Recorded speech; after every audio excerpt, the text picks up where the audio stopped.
Les allergies, c'est une approche un peu particulière. D'abord, la première chose, vous travaillez sur les allergies, toujours vérifier que, en fonction du niveau d'allergie, vous soyez près d'un centre hospitalier ou d'un médecin qui puisse intervenir rapidement, parce que même si les outils sont très efficaces, il faut quand même savoir raison garder et donc être prudent. Donc, première chose, ne testez pas l'allergie, même après l'avoir traitée, si elle est violente, par exemple un œdème de Cointe, sans qu'il y ait un médecin tout près ou un centre hospitalier où vous y soyez peut-être même directement pour éviter tout débordement. Alors, c'est quoi les allergies? Les allergies, il y a plusieurs types d'approches par rapport à celles-ci. Parfois, c'est le corps simplement qui dit un ras-le-bol d'un trop-plein. C'est-à-dire, vous avez mangé trop de nourriture avec trop de gluten, et puis le corps dit, c'est trop de gluten. Donc, il commence à répondre de façon allergique à ce gluten, simplement pour que vous essayez de modifier votre comportement alimentaire pour limiter la présence de ce produit dans votre corps et dans votre alimentation. Ça, c'est une des approches des allergies. On va la travailler alors à ce moment-là d'une certaine façon, travailler sur les comportements alimentaires également, de façon à retrouver un équilibre pour éviter effectivement donc ce trop-plein.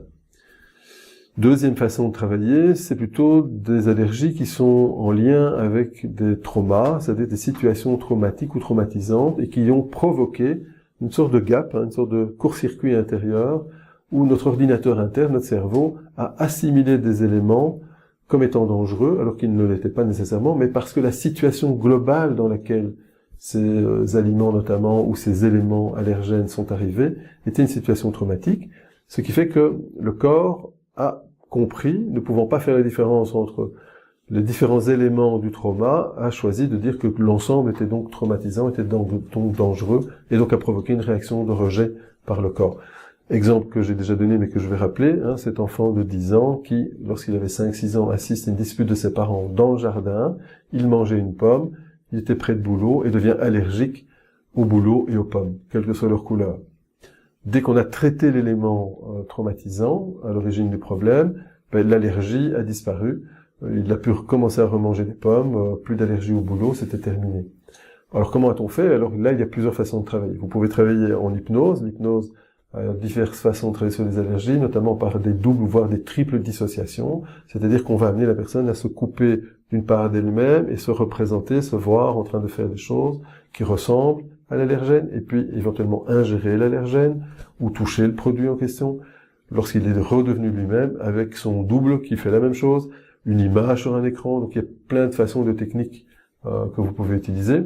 Ce sont des techniques qui s'apprennent évidemment. Si vous ne les connaissez pas, ne vous lancez pas comme un apprenti sorcier. Allez vous former auprès de superviseurs ou de formateurs qui peuvent vous donner ces outils. En psychologie énergétique, on va casser le conditionnement par la stimulation de points qui provoque une relaxation interne, qui disent repos, relax, là où votre mémoire vous dit danger.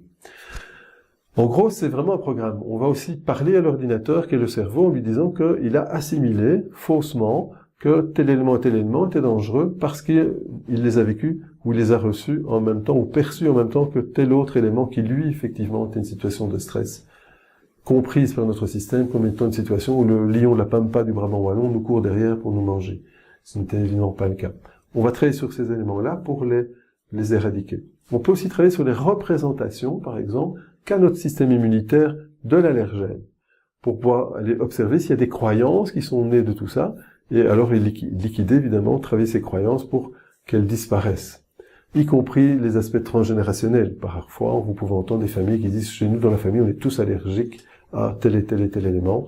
Eh bien, on va aller travailler sur ces éléments-là et les représentations transgénérationnelles de cette allergie, de façon à pouvoir le nettoyer. Donc, les allergies nécessitent une certaine prudence dans le cadre pour tester par les médecins, mais en même temps, deux voies principales de travail, c'est-à-dire le trop-plein de ce produit, de cet élément dans notre organisme ou dans notre environnement. Et donc là, on doit travailler sur les comportements pour éviter et retrouver un juste milieu, surtout si ce sont des comportements alimentaires. Et à côté de ça, donc, tout ce qui touche au trauma, c'est-à-dire à des situations traumatiques qui n'ont pas été digérées et qui n'ont pas pu se calmer et qui du coup ont déclenché une réponse de stress avec les différents éléments présents dans le réseau de mémoire, dont certains éléments qui du coup peuvent devenir allergènes et provoquer cette réaction de défense. On nettoie les traumas, les allergies tombent, on s'adresse au système immunitaire, les allergies tombent, et on vérifie l'ensemble, évidemment, dans un cadre sécurisé.